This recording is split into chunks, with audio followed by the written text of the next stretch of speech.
menyikapi apabila suatu hajat kita tidak sesuai dengan apa yang kita harapkan. Sementara kita sudah berusaha semaksimal mungkin. Berdoa pada setiap waktu mustajab dan memohon doa orang tua. Namun apa yang diharapkan belum terwujud. Sebagai manusia saya merasa kecewa. Namun saya sangat menyadari apabila ini adalah jalan terbaik dari Allah. Namun sedikit sulit menerima. Bagaimana saya harus bersikap agar ikhlas? Jazakallahu khairan. Allah subhanahu wa ta'ala sebagai pencipta lebih tahu. Begini kata Ibnu Qayyim rahimahullah. Yang saya ingat ini perkataan beliau. Beliau mengatakan, ibarat orang yang berdoa kepada Allah subhanahu wa ta'ala Tuhannya, seperti anak yang minta pada ayahnya. Tentu tidak, atau orang tuanya. Tidak disamakan Allah dengan manusia, tapi Ibnu Qayyim memberikan gambaran, saya mengatakan, ibarat orang yang minta sama Tuhannya, seperti anak yang minta sama orang tuanya. Anda kalau punya anak, minta sesuatu. Misal dia minta agar diizinkan keluar dengan temannya. Dan Anda sebagai orang tua, tahu benar temannya ini buruk. Berbahaya, kalau berteman sama ini bisa jadi rusak anak saya. Misal. Pertanyaan sederhana, apakah ibu atau bapak akan mengizinkan anaknya bergaul sama temannya itu? Jawabannya tidak. Walaupun anak kita merengek. Nggak mungkin kita kasih. Kenapa? Karena kita lebih tahu, ternyata ini buruk. Orang kalau berdoa kepada Allah SWT, berarti dia sudah dekatkan diri kepada Allah. Apalagi di sini, di waktu-waktu mustajab, gitu kan. Dan sudah ada jawaban sebenarnya, di sini Anda sebutkan, mengatakan, dan saya sangat menyadari apabila ini adalah jalan terbaik dari Allah. Nah itulah dia. Cuman sempat diikuti dengan rasa kecewa ini dari syaitan. Ya, bisa saja ibu dan ayah tadi mengatakan pada anaknya, sudah nak, jangan bergaul sama ini, tapi bergaullah sama ini. Selama kita insya Allah baik, maka yakin itu yang terbaik dari Allah SWT. Jadi ada seorang dosen, doktor di Ummul Qura, dia pernah ceramah, di satu ceramahnya dia nyampaikan begini, dia bilang saya punya teman dekat sekali, orangnya sangat soleh, orangnya tampan, orangnya kaya, luar biasa laki-laki ini, gitu loh. Kesolehannya saya sudah cukup, gitu. Dia melamar seorang wanita, dia rasa cocok, kemudian diiyakanlah. Lalu ditentukan tanggal segala macam mahar. Subhanallah, beberapa hari setelah itu tiba-tiba perempuan, beberapa hari sebelum hari H pernikahan, tiba-tiba saja perempuan ini batalkan.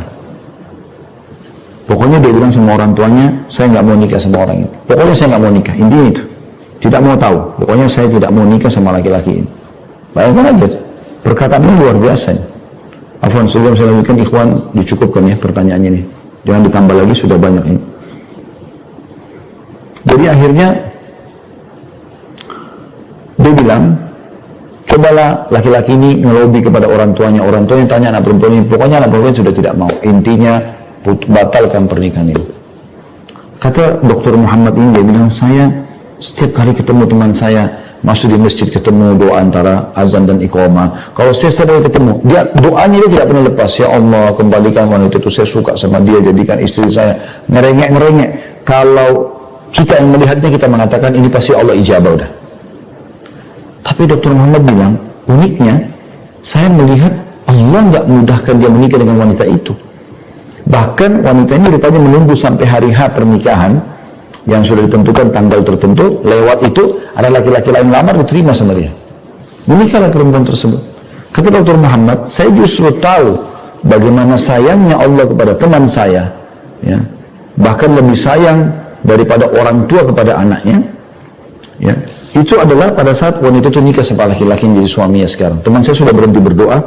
Sebulan setelah pernikahan wanita tersebut, ternyata wanita ini dideteksi punya kanker payudara di sebelah kanan. Wa na'udzubillah. Dan ternyata tidak ada cara lain kecuali harus dipotong payudaranya. Jadi baru sebulan menikah, dipotong payudara kanan. Tentu ini sesuatu kekurangan yang luar biasa dalam pengantin baru, gitu kan. Sebulan kemudian ternyata kanker sudah menyebar ke payudara sebelah kiri, harus dipotong yang kedua. Jadi tanpa payudara sekarang.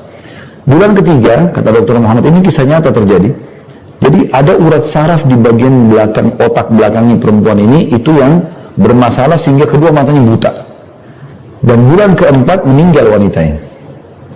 Kata Dr. Muhammad, subhanallah, yang telah menyelamatkan teman saya dari wanita ini yang tadi dia mohon-mohon ngerengek-ngerengek gitu.